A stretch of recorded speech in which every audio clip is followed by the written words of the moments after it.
ولله الأسماء الحسنى فادعوا بها فلما أنه لا إله إلا الله لا إله إلا الله لا إله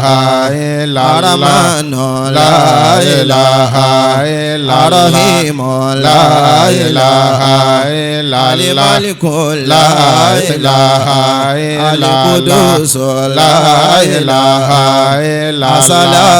لا إله إلا المؤمن لا إله المؤمن لا إله إلا العزيز لا إله إلا الجبار لا إله المتكبر لا إله إلا الخالق لا إله إلا البارئ لا إله المصور لا إله الغفار لا إله القهار لا إله الوهاب لا إله الرزاق لا إله الفتاح لا إله العليم لا إله القابض لا إله الباسط لا إله الخافض لا إله الرافع لا إله المعز لا إله المذل لا إله السميع لا إله البصير لا إله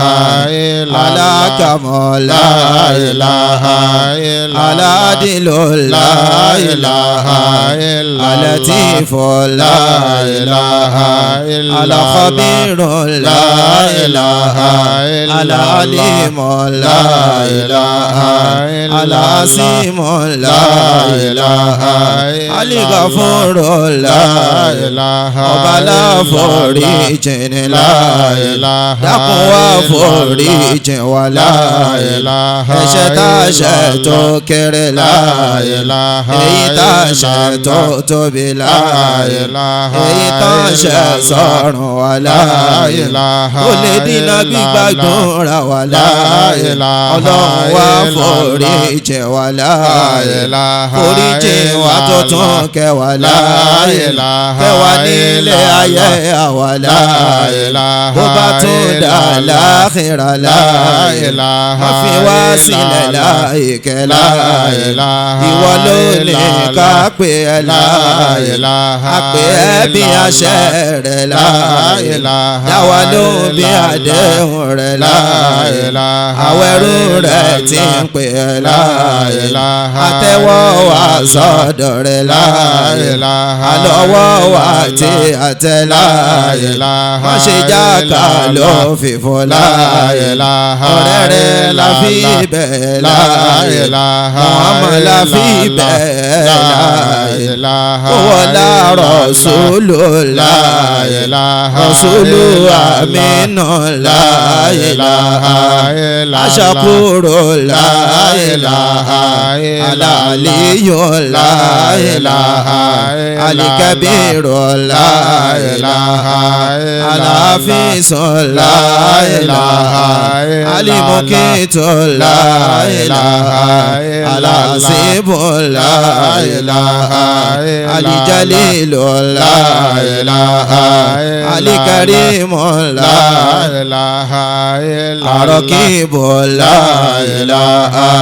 alimujibu la ilaha alwasiu la ilaha alakimu la ilaha aliwadudu la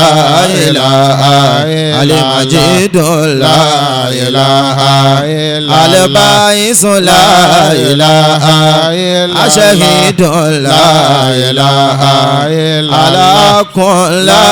ilaha aliwakilu la ilaha alqawiyu la ilaha aliwaliyo la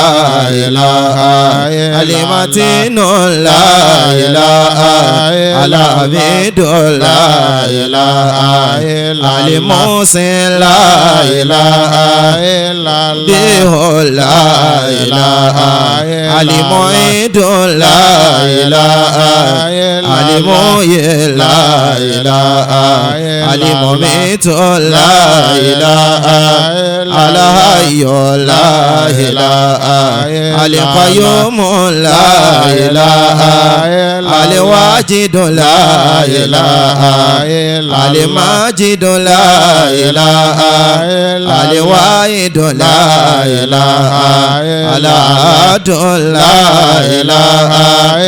alsamadu la ilaha alqadiru la ilaha almuqtadiru la ilaha almuqaddimu la ilaha almuakhiru la ilaha alawwalu la ilaha alakhiru la ilaha asairu la ilaha albatinu la ilaha alwali la ilaha almutali la ilaha albaru la ilaha atawabu la ilaha alimutakimu la ilaha alafu la ilaha araufu la ilaha malikul mulk la ilaha sulijalali la ilaha walikirami la ilaha alimukisitu la ilaha alijamiu la ilaha aliganiyu la ilaha alimugni la ilaha almaniu la ilaha adaru la ilaha النافع لا إله النور لا إله الهادي لا إله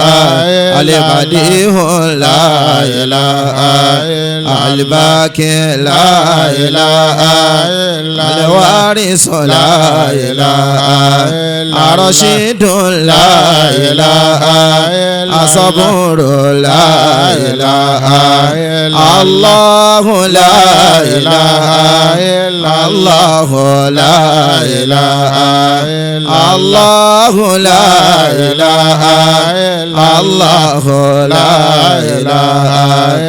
لا إله إلا الله محمد رسول الله صلى الله عليه وسلم.